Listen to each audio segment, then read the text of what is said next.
95% of the people in the world have been through most emotions that you could probably, a film that can probably offer, you know. Yeah, there's more that connects us than divides us in the world, you know, in terms of the human experience. And that's what I can't understand with the world at the moment, where everyone wants to fight each other. We want this and that, and we want it told in 30 seconds, whereas now trying to get someone to sit down for 3.5 hours and go, right, this is the story, I don't think we're in that generation.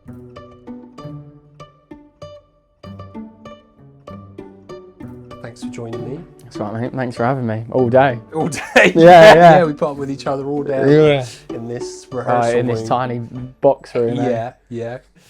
So yeah, we just had a rehearsal today for a short film. The last day. The last day. Written by yourself and directed by yourself. Written, directed by starring yourself.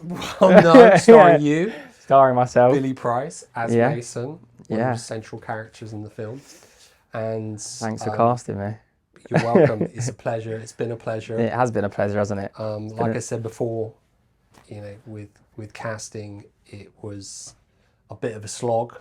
Yeah, for both roles. For both roles, yeah, in terms of finding the right fit. For sure. But then you came along, like a breath of fresh air. It's been a lot.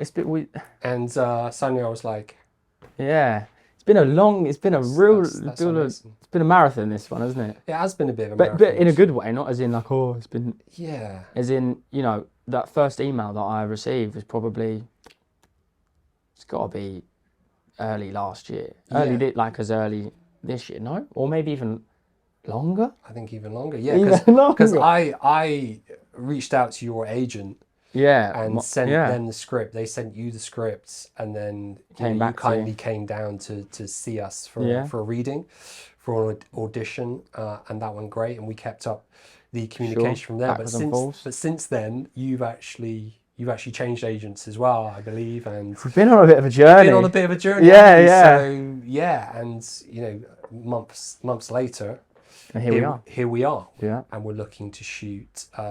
Very soon. Next month, very soon, in November, running up to Christmas, and then the film will be released in 2025. Yeah, which we have had to tweak some things in it today for. We have, So we had a rehearsal today. Yeah. With yourself and the actor who's playing... Paul Albertson. Yeah. What a boy. Yeah, the actor's playing Professor, which is Paul, and the chemistry's really good between you guys. Yeah, great guy, really nice guy. Yeah, so it's really just fine-tuning things in rehearsal and finding the flow. Very word-heavy, isn't it? So, it is. It's quite a dialogue-intensive script. Yeah. I'm sorry, as the writer, for putting it's one of those, isn't it? As an actor, there are definitely a fair share of lines But I think it was quite good. Get tucked into, isn't it? I think it's quite fun. I mean, I do love doing the projects that are kind of the opposite, where it's not as line heavy and it's. But then I don't think that would work for this, really, seeing as it's based in one room in the office, backwards and forwards. They're both, you know, into their literature and stuff. Yeah. I think that's what it needs, really, isn't it? It's absolutely. They're characters who are in the world of academia. They're writers. Yeah. You know, they're into literature, so they're not short of a few words to say. Exactly, yeah. they're not short of a few words to 30 say. 30 pages just to 30 pages just to be exactly. Oh gosh, yeah. So that will translate into a 30-minute film. Yeah. Just two actors in a room going backwards and forwards. And it was 40. What was I thinking? I know. That'd be good though. Yeah. It'll be nice. It'll be nice just to find the little moments as well. Definitely. And bit of a challenge, which I'm quite looking forward to. Yeah. I can't think I unconsciously wrote this as a stage play, but as a filmmaker, I was never going to be a stage play. No, it was always going to be a film. It was always going to be a film. So, you know, we're building a set. You're coming to see the set for the first time next month. Our rehearsal time at this space may be coming to an end, but we're going on to rehearse on the set of the film very soon, and hopefully this room replicates the size of the professor's office that we're going to be shooting in, which we're creating a set for. Yeah. And then we're going to roll forwards to the shoot date. Yeah. How are you feeling about I mean, I'm looking forward to it. I'd like to be more off book, but that's all down to me, and that's something I need to work towards now. Yeah. But yeah, just confident. for the audience, when you say off book, that's a film term that we know. Yeah. What does that mean? Be real, know my lines 100%, forwards, backwards, left, down, upright, Yeah. So it means without the script in without hands, the scripts in hand, without referring to the page. So Yeah. it's fully absorbed, and For you're sure. there ready to go on the day to just do whatever. When to you live can as that character. tell to me, play right, that- let's go from this to play that section, character. Yeah. and I can go, right. Yeah. Also, I think you get your best work, don't you, when you are, the last thing in your head should be the lines, really. Should just kind of end up just flowing as if you were going to say it. Yeah. Otherwise, you can, a lot of the time, if people don't know their lines, and probably as a director you've seen this before, you can tell, you can see it in their eyes that they do not know the lines, because you can see them, your eyes tell everything. You can see them racking the line in their head, thinking, right, what's my next line, what's my next line? Yeah, and with a dialogue intensive script like this, It's the last thing you want to be doing. It becomes one of the challenges that we're presented with in doing this script. And as a director, having confidence in the actors to know that they're going to arrive on set we'll be fine. and have that prepared and ready to go. It makes me feel more secure. Yeah, definitely. To then just focus on my job and telling the story in the best way possible, visually. Yeah. We've got a good group as well, so whatever challenge is thrown our way, I'm sure we can, Yeah, we can work together. Yeah. I think it's a nice group and a good energy. Yeah, and that's what filmmaking is about. It's about collaboration and being supportive of one another. Yeah, definitely. You're all making the same project. Exactly. Some people forget that, don't they? Yeah. So if things arise that are sort of obstacles, then we can work together to overcome them and move forward. Yeah. So, yeah, you haven't seen the set yet. I know. How are you feeling? Sort of anticipating the set? I think because I've got my kind of what it's going to look like, about don't you? Showing it to you. You know exactly what it's going to look like. Yeah, I know what it's going to look like. And I've kind of built it up in my head of what I kind of think it's going to look like. Yeah.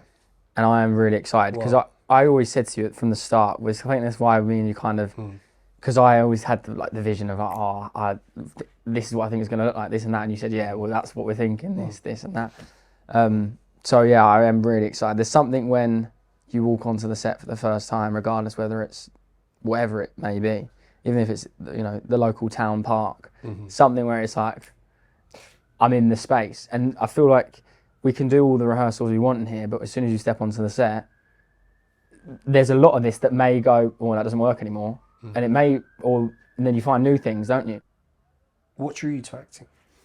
What drew me to acting? What draws you to acting? What gets your juices going about acting? I think you probably get this question a lot, don't you? Is like what drew you to filmmaking? What made you want to direct films? Yeah. And I can't speak for you, but I never really know. Like truly, I don't think I've quite grasped what actually drew me to acting. I was very much come from a very sports-driven family. My sister did do a bit of acting when she was younger, kind of modelling acting, but no one's really. I'm not from a an acting family. My parents didn't act. It was very out of the blue, which sometimes with the old-fashioned folk that can seem a little bit, it's a little bit in the industry. They're not too. So kind of going against convention in terms of past history. Some people of your family's sort of direct choices in direction and stuff like that. Yeah, definitely. In their lives. So I was very sports-driven. Played a lot of cricket, a lot of rugby, to a fairly high standard at my age. And then kind of went to watch Billy Elliot of all the plays at my mum's 40th. So how would I have been? I've been 9, 10. I thought that's pretty cool. And I think subconsciously the story of Billy Elliot was I kind of related to it, because I'm not saying my old man or my a very sports. You can't go do this. You can't do that. But I think obviously I loved my sports. And I wanted to do it. But I thought, that was pretty cool. And I think, take the dad situation out of it, because my dad's so supportive and would do anything to help me get my acting career where it is. But I thought, that's pretty cool, because he likes this, which is so different to this. So then I thought, at the end of it, I thought, oh, I'd love to do something like that. And it so happened that there's like a sign-up sheet, and you can like open audition. You can just put your name down, and they call you. So my mum put my name down because I was like, oh, I'd love to do that. Cool. Oh yeah, come along. Went along. Somehow over like 6-month audition, I'd kind of whittled my. Every time I come out, I'm like, all right, I'm through to the next round. My parents would be like, that is brilliant. how has this happened? You know, how has he done? So I got all the way, and I think at the end there's probably a handful of us left. You probably could easily fit them in this room. How many boys were left? Out of how many? Who Thousands. Yeah. I mean, I think people know that them Billy Elliot auditions back in the day, them open auditions, there were so many kids. My gosh, yeah. So many of them. They were just everywhere, and you would have like buses arriving of like the theatre school, Sylvia Young and this, and they would just unload Can you kids. imagine how many Harry Potter got? Yeah, I mean, did now thing, didn't they? Yeah, and now that's going on again, and the amount of people that are trying to get their kids auditions for this new Harry Potter HBO series, ridiculous. But thousands, yeah. And anyway, sorry, and then got down quite far, didn't get it, which is kind of is what it is, and then kind of just got recommended to do a show. Funny enough, literally just there. Good night, Mr. Tom. No, it's the one. It's called the Phoenix. So it's just round the corner there. The Phoenix Theatre. Yeah, Phoenix Theatre. Yeah. Did my first show. Good night, Mr. Tom, and then the rest was history, as they say. Yeah, and that I was about 11 at the time. So I'd completely, to answer your question, in short, I'd just completely fallen into acting completely accidentally. Yeah. I mean, to get that far, it's almost like giving you a sign that you're for sure potentially going in the right direction. Kind of leads to another, doesn't it? It does, massively. But, you know, that doesn't happen sort of by accident. Clearly, you're seeing people, presenting yourself to people, they're looking for talent. For you to get down to that small number in terms of the casting process. 100% would have seen something in you. Yeah, somewhere. Well, that's manifested itself and led to, you nurturing your talent. Yeah, definitely. And going on to do, bigger things, bigger roles. Yeah, for sure. Hopefully it carries on. And it will carry on. I've no doubt it will carry on. I think, I don't know about yourself and, go on to that next, but I think maybe because I took a bit of an unconventional route, and I still have taken this unconventional route. I didn't go to theatre school. Could have gone to theatre school, but I had so many people saying just get a, go to your sports school, do this, get a, get a normal education type thing. Go to a normal school, normal, whatever. What is normal? Conventional. Conventional school. So I didn't haven't been to drama school. Kind of straight from the point I left, not university, sixth form. Joined Hollyoaks, and then did that for 3 years to kind of use that as my drama school, film school training. Yeah, and now I'm here. Hollyoaks, which is a big soap program in the UK. In the UK, yeah. Obviously on there for 3 years, which is great place to like learn your craft. You do it every day. And sort of learn the ropes more. I guess. How was it working on that production for that amount of time? Yeah, great. You can become very part of the furniture. It's very easy to just play. It is very easy to just play yourself, and sometimes you do watch it and go, yeah, I am. But I kind of use that as a place to just try things. It's on every single day. You film every day. It's a place where you can just be like, well, I just might as well just see what works, see what doesn't work. I remember times I watched, like, I would try something and then watch it when it comes out like 2 months later and watch it and go, right, I would never do that again. And then there's times you do stuff and you go, oh, that looks good. But it's very fast-paced television. You film 5-6 scenes a day. Do you feel a little bit at the mercy of whoever's editing the piece at that point? For sure, whoever's directing it. Yeah, or if you're an actor and you've done sort of 2 or 3 different things during the filming of a scene, and then you watch the edit, say, down the line, and they've chosen one that you thought, I thought they would have gone for that cut. Have you ever experienced that and you've been a bit frustrated because you've given something else, you remember giving it, but they've chosen to use something else for whatever reason? Because as an actor, you're sort of not involved in the editing process. No, not at all. I know that's, you know, some actors, I'm not suggesting you're like this, but some actors can find that part of the craft of making films a little bit frustrating because, you know, they can give certain things on the day and it may not make the cut. May not make the cut, exactly, or a different flavor of what they chose to play. Yeah. May get selected instead, you know. Has that ever impacted you, or have you ever sort of I think you Does kind that of bother you? have to, you know, I do my job, I show up, kind of put my part of the model together, and then I have to trust you to put your side of the model together. It's very much a collaborative It's a collaborative, thing. and if you don't choose that, that's not my, it's not my job.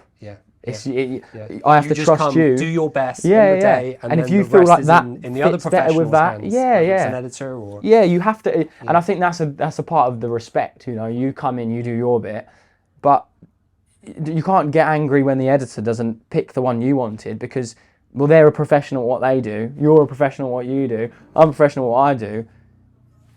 It's not your fault. Yeah, exactly. And it comes down to what is trust, isn't it? 100%. When you're collaborating in a filmmaking process, we have to trust one another. For sure. I don't build a house and then get upset when the roofer doesn't do a good job. You know, I build the side of the house, you build the roof. Yeah, there's overlap in terms of the creative process, but there are also boundaries as well, you know. Yeah, for sure. We work within those boundaries and we respect each other's boundaries, and we get to choose, you know, who we collaborate with. You know, that's why you know, compatibility matters, doesn't it? Yeah, definitely. You know, you're hoping, you know, I am anyway as a director, that I'm compatible with everyone, whether it's the editor, the actor, the producer, the sound person.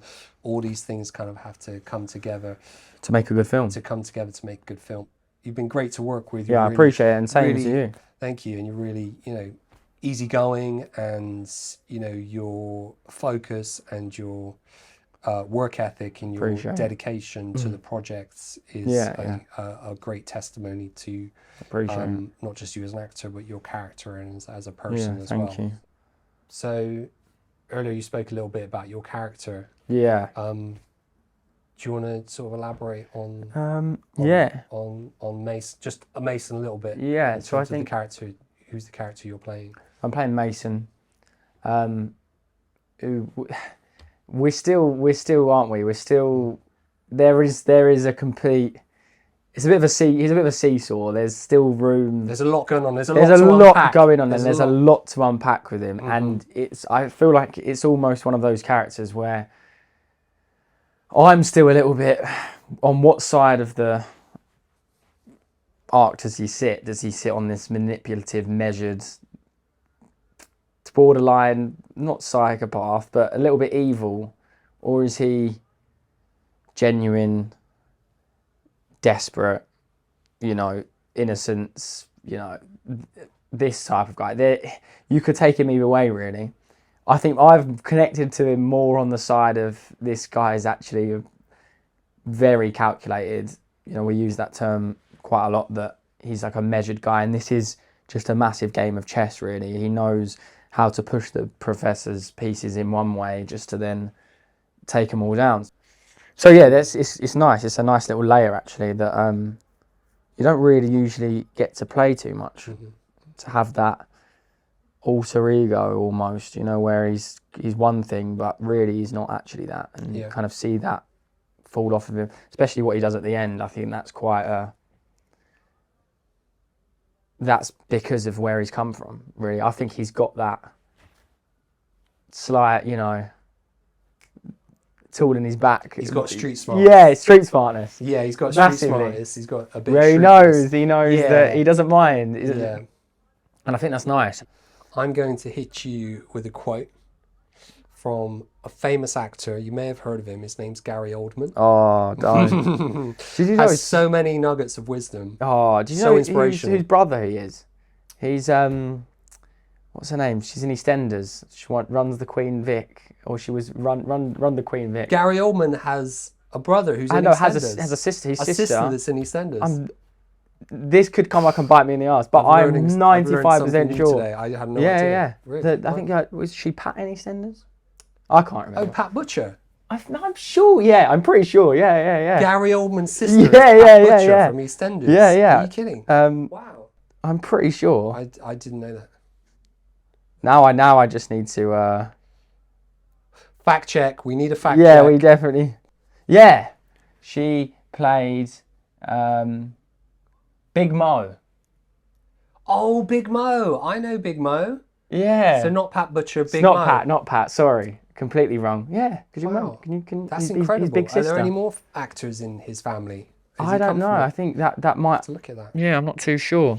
But yeah, anyway, interesting. had such So an good. amazing career, Oh, hasn't he? so good. Incredible career. So I found a quote from Gary Oldman about acting that I'm just going to share with you. Yeah. And see what your thoughts are. So Gary Oldman says, wanting to be a good actor is not good enough. You must want to be a great actor. You just have to have that. Yeah. Does that resonate? Yeah, I think so. I think. And how much do you want to be an actor? Well, yeah, I think. Or what kind of actor do you want to be? Do you want to be good or do you want to be great? You may think I'm great. You know, Tom down the road may think I'm awful. I think, you know... I do think you're great. Yeah, thank you, mate. I really appreciate it. But, oh, sorry, kicking the camera. But, you know, it all depends on what you think great is. But I think if you can be...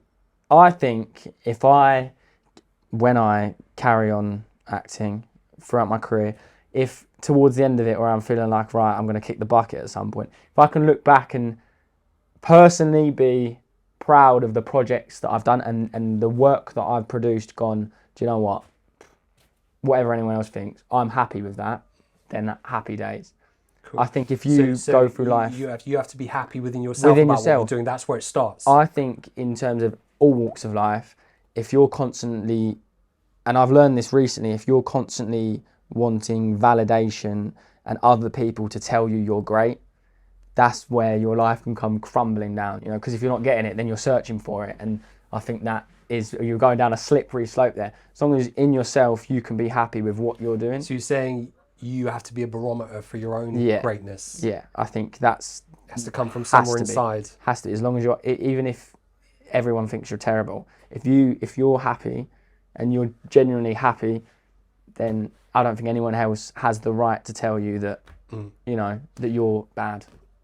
How happy are you? Because as creatives, not just actors, like we can, you know, if we're trying to create something, we can, you know, give ourselves a hard time. Definitely. You know, we can be quite brutal on ourselves. Yeah.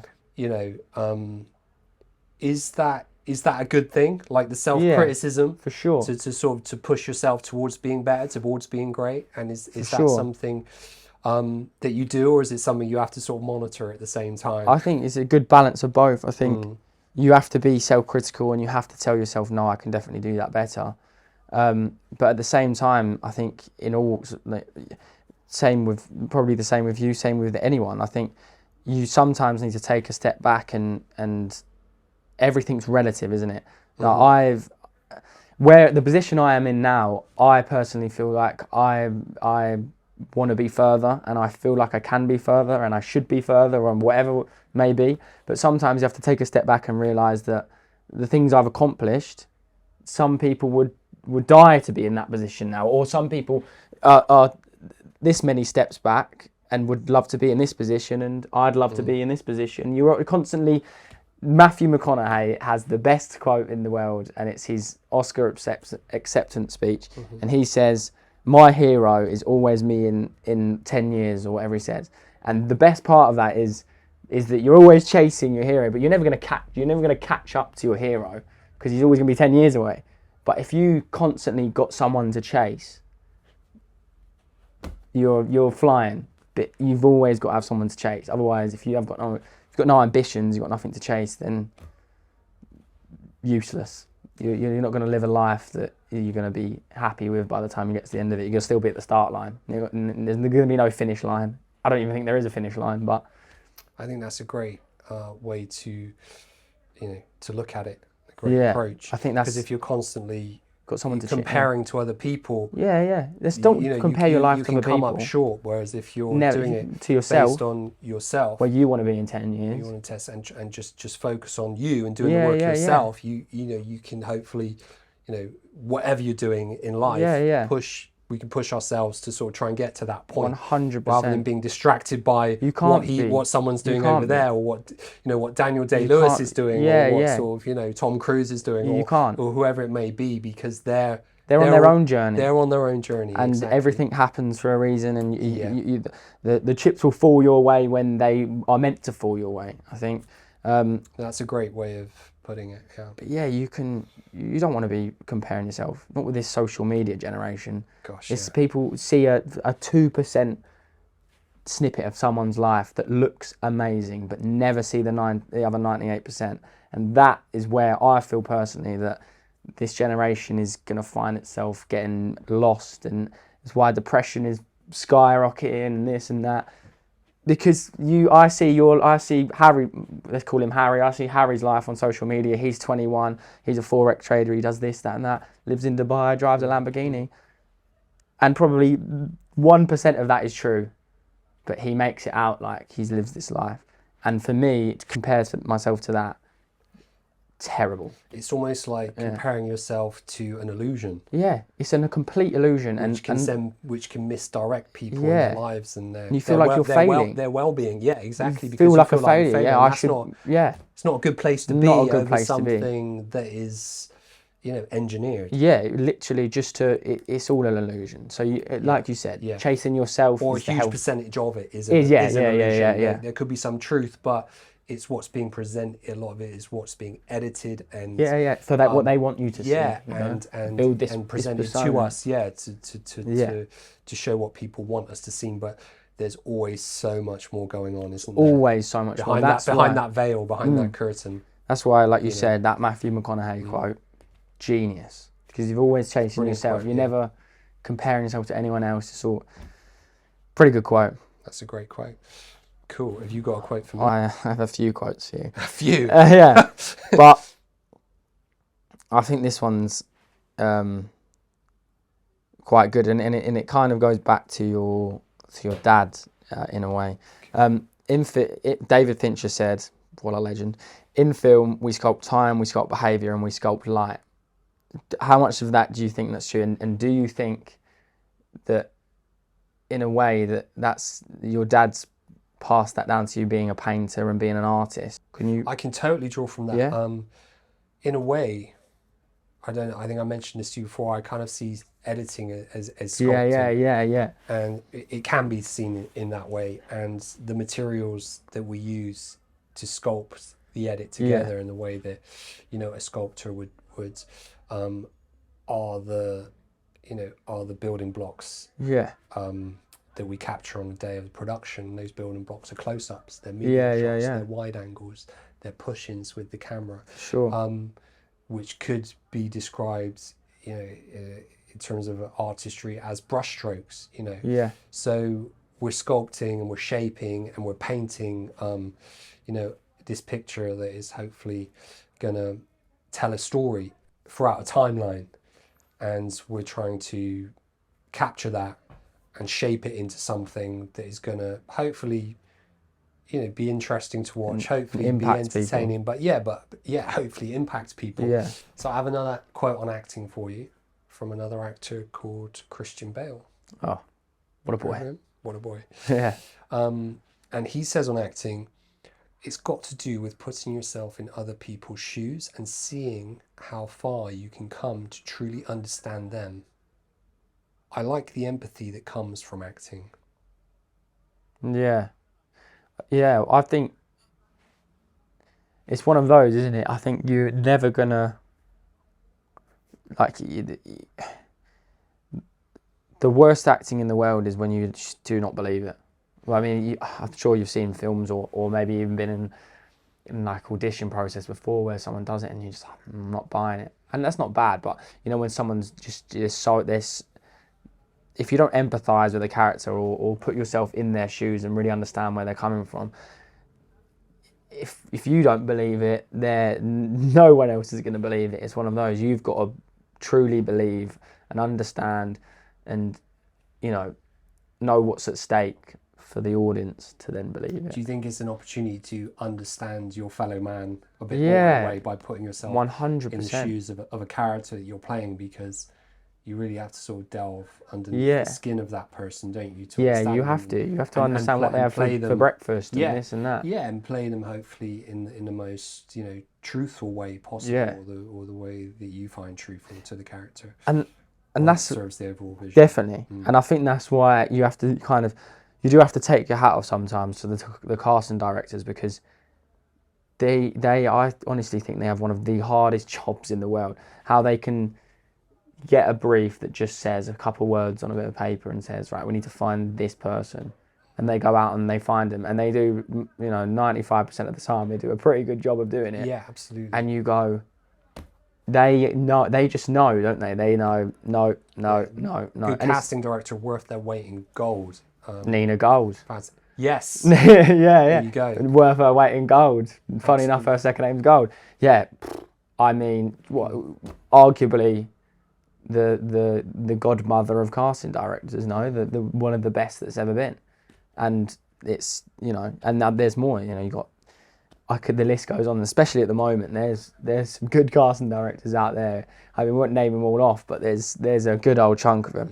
Yeah. And that job, that is a daunting job. I mean, I would never step foot in that, because really and truly, you're the first person in to lay the foundation. You're the first person to come in, tip the cement in the foundation of the building and go, right, build on top of this. Yeah. If they haven't laid that foundation properly, that building is going to tumble and fall at the first sight. It is just so key, you know. Script, character, casting.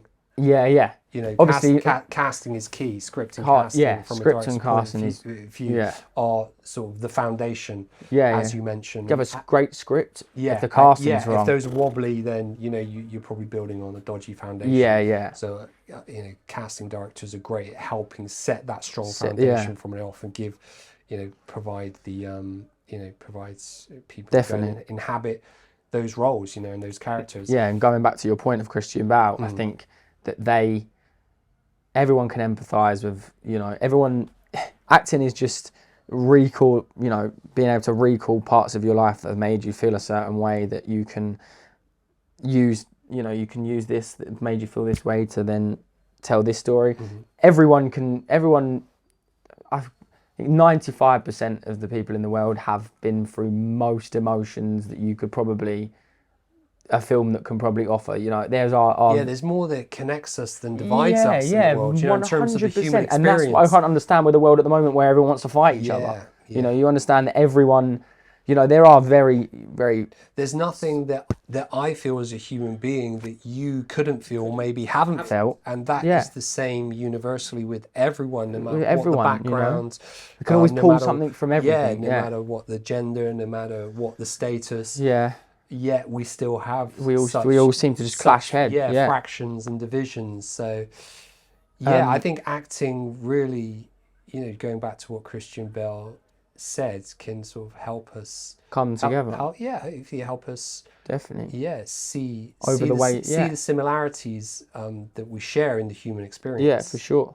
It's like even what we were doing earlier, where we were going through the script for last day, and we were talking about the professor's lines and my lines, and we were saying, and we would all chip in and go, yeah, but then this has made me feel like this before, and you'd go, yeah, and you realise that you're all coming together over emotions that we've all felt, and we're all sharing experiences of how we can all put ourselves into that person's shoes. It does, doesn't it? You get someone's emotion, and then you all pile in and go, I felt like this then, I felt like this then, and then you just make something, and you can all... How you've all empathised with it, I think that's so good for fleshing out the character, and also connecting creatively in terms of a you know, director and actor dynamic, and hopefully helps you play you know, the role in a satisfying way, is sort of unearthing those things that we can relate to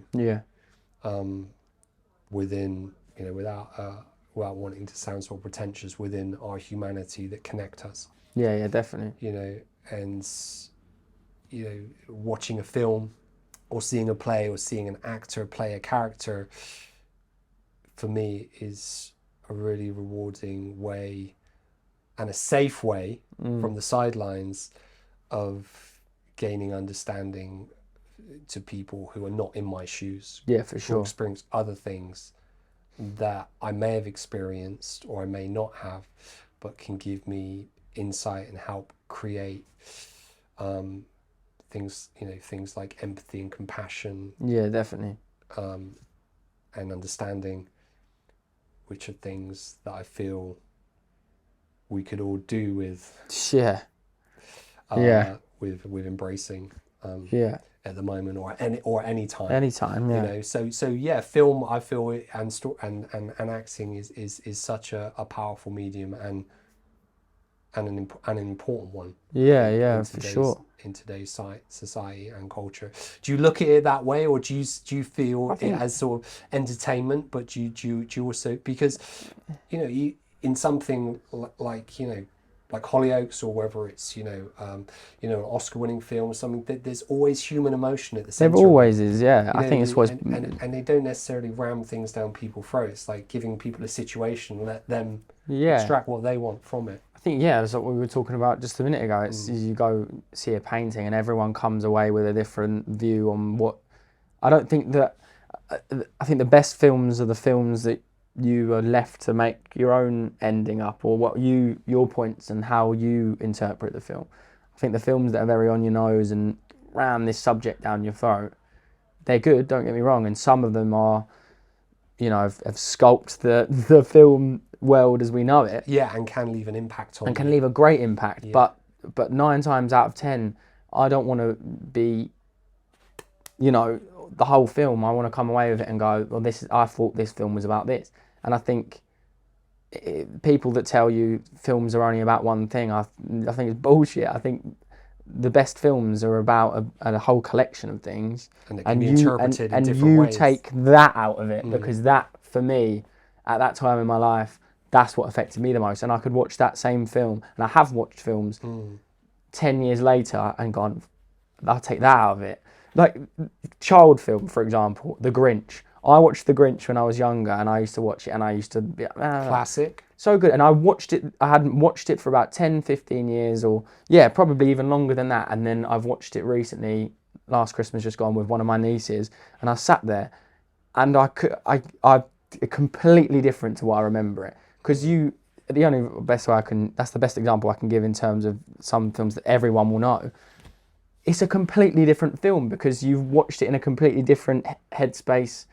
But what a great film, and that's a film that will last Christmases for the next 200 years. Yeah, and there are sentiments and there are interactions between characters, around sort of family events and relationships that can be so useful and insightful at that age. And you can understand. I might watch it again when I'm 60. As well as being entertaining, there's a lot. For sure, there's a lot of value in kids' films. I think in all stories, things can be extrapolated from for sure from films,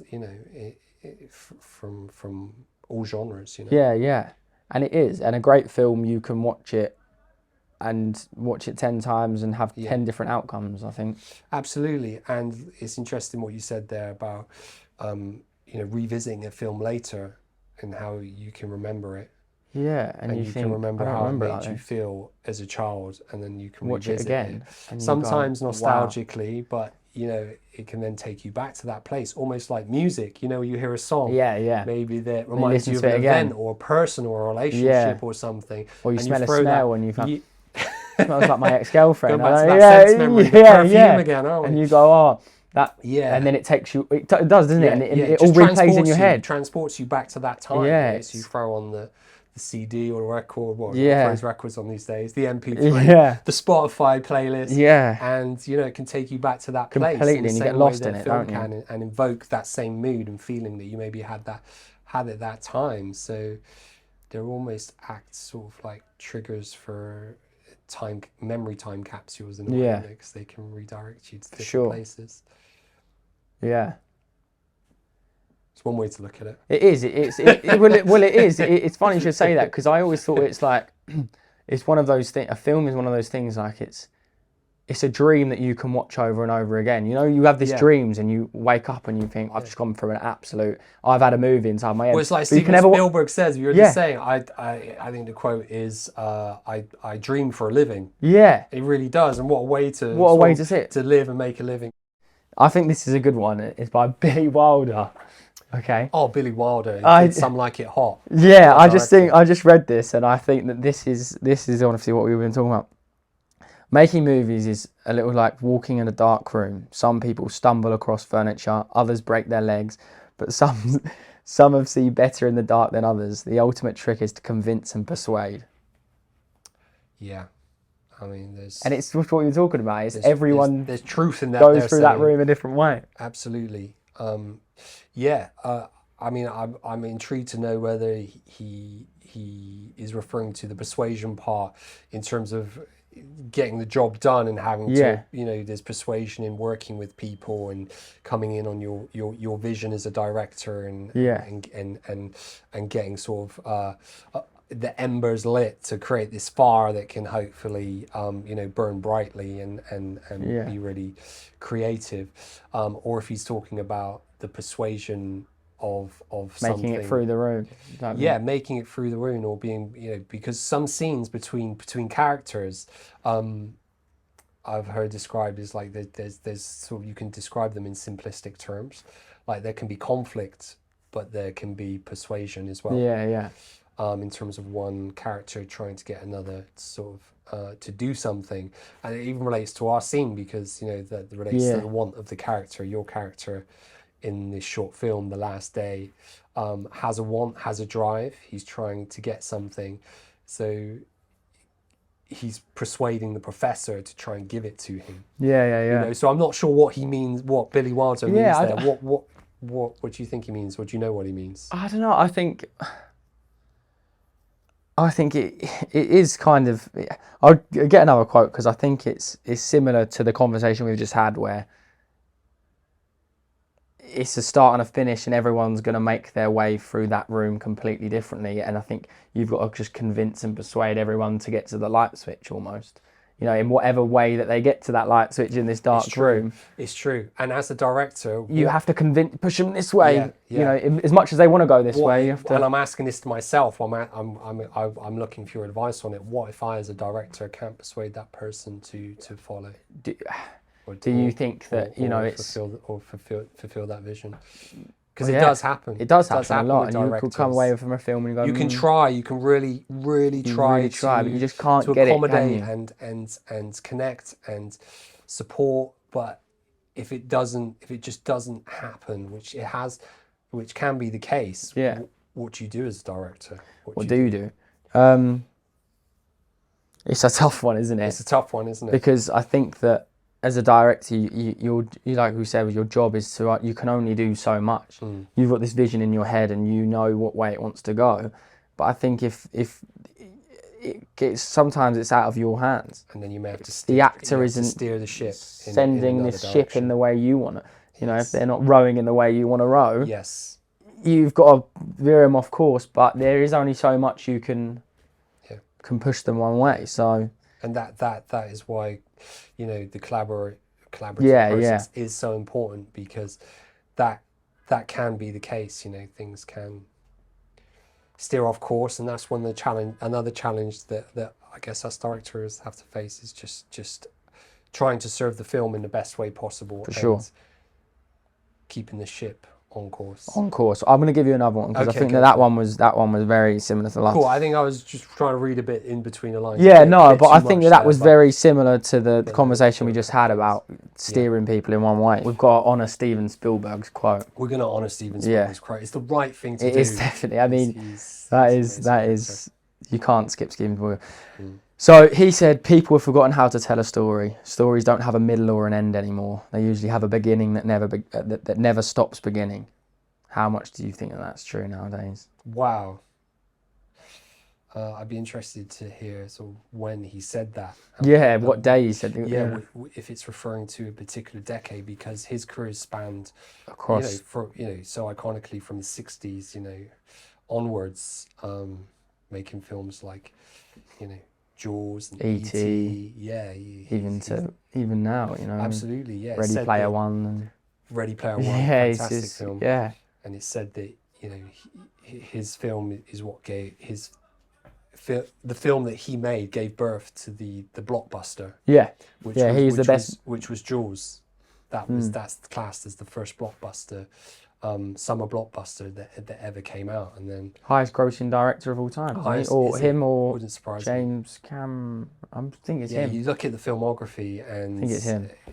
The films, just the how many people and places they've reached globally, it doesn't surprise me that he'd be, you know, the highest grossing director of all time. But, you know, in terms of revenue, that's a reflection of popularity. But in terms of his sort of artistic currency, he's amazing. He is an artist in the way he tells the story, and some of the shots, many of the shots that he uses, and the way that he you know, uses the camera. That's something that I really you know, identify and look up to strongly. Definitely, in terms of being an inspiration as a director to me from a young age. Definitely, always for has a lot of been. people. Yeah. But yeah, wow, that's really that's interesting. That's a criticism culturally, I think, of storytelling or nowadays, film.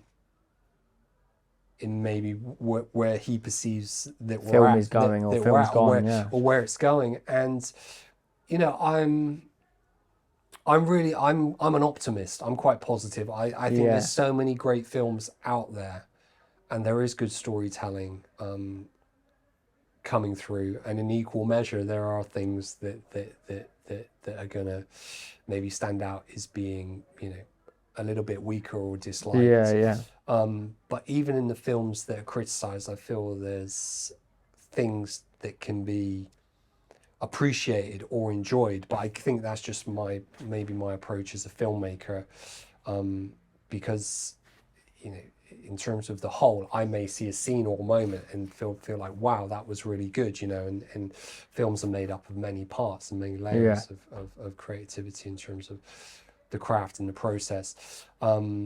So I think there are good films out there. And in terms of the structure of stories, do they have a beginning, a middle, and an end? It's the basic rule of the 3-act structure, isn't it? Yeah. So if a story if a story are lacking any of those, then it's not a good sign. It's not a good sign. It's going to fall flat. So, you know, I can't off the top of my head identify films that sort of lack a beginning, middle, and an end. But Steven Spielberg clearly can. Yeah. And, is calling it out. What do you think he means? But do you think he means they just never get going? I'm trying to identify that. They never shift gear, and you always seem to be stuck in one gear, and you never. Some films can feel like that. Yeah, so I do respect I appreciate what he's saying there, and within films, you know, there's often an inciting incident that happens, which then propels the film or the story forward. And some films, that can be missing. Or introduced at an insanely late point, and the film can sort of feel lethargic or slow, not really like it's taking off. Get to the point or getting going. So I do identify that as being a problem. In films, because if a film doesn't have that, then it can often. It feels less enjoyable. For sure. Do you think that that's also films nowadays? Some of them are pushing 4 hours long. Wow, 4 hours long. It's more common for a film now, isn't it, to be about over 3.5 hours. Maybe there's some truth in some of these long films where we're a generation that is built up on short form, you know, snackable content. Videos and videos that are 20 TikTok seconds generation. long, and YouTube shorts and this and that, where we want this and that, and we want it told in 30 seconds. Whereas now, trying to get someone to sit down for 3.5 hours and go, right, this is the story. I don't think we're in that generation, or this new generation is not that generation That's to be. a great point. Like social media is almost like training our brains to turn off after 30 seconds. To turn off if after you don't get to that point. maybe affecting our concentration I think I've noticed it a little bit in myself where I'm like, right. You need to bring yourself back here because you just get so used to it's brain rotting stuff, isn't it? Yeah. For someone whose mind is conditioned to absorb lots of sort of short form snackable TikTok content, the idea of watching a 3.5 film might be absolutely terrifying. It's daunting, because like you have to sit with your phone off for that amount of time and just stare at one screen and absorb a narrative over a longer period of time. But maybe those people just, don't go to the cinema. Or maybe that's the reason why people are going to the cinema less. I don't know. I don't know the answer. Probably but just to recognize what Steven Spielberg's saying, recognize the truth that he's sharing in that statement.